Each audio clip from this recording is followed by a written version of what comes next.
Daniel Defoe, Robinson Crusoe, Part 117. Accordingly, the next day I came provided with 6 large candles of my own making, for I made very good candles now of God's tallow, but was hard set for candlewick, using sometimes rags or rope yarn, and sometimes the dried rind of a weed like nettles. And going into this low place, I was obliged to creep upon all fours, as I have said, almost 10 yards, which, by the way, I thought was a venture bold enough, considering that I knew not how far it might go, nor what was beyond it.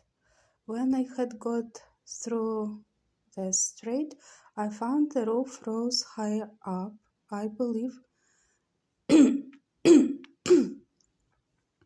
near 20 feet, but never was such a glorious sight seen in the island. I dare say, as it was to look round the sides and roof of this vault or cave. The wall reflected 100,000 lights to me from my 2 candles. What it was in the rock, whether diamonds or any other precious stones or gold, which I rather supposed it to be, I knew not. The place I was in was a most delightful cavity or grotto, though perfectly dark.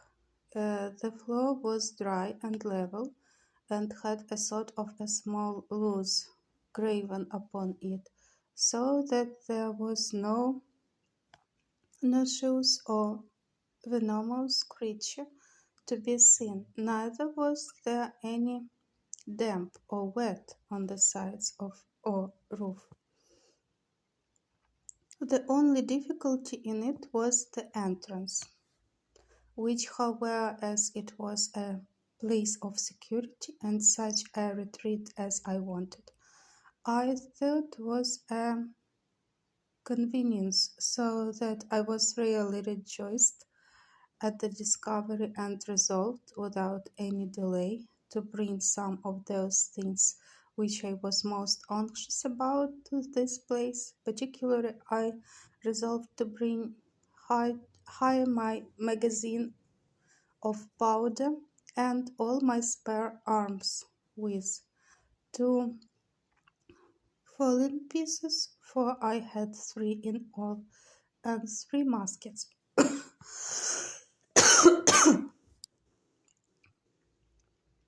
4 of them I had 8 in all.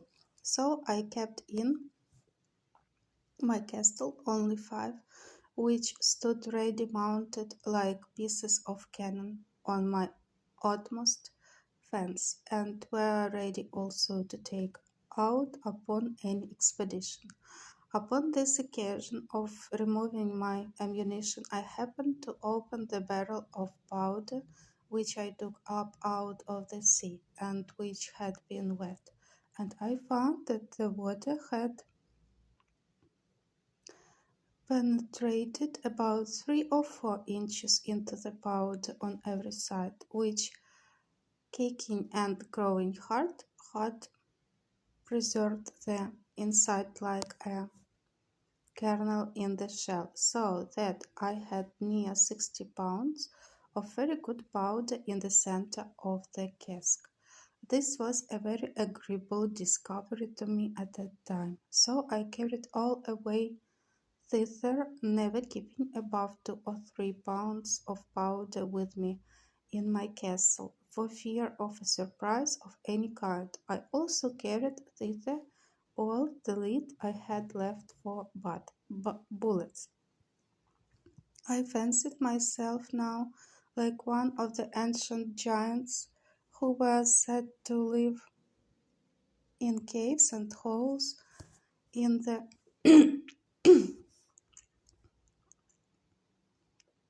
rocks where none could come at them.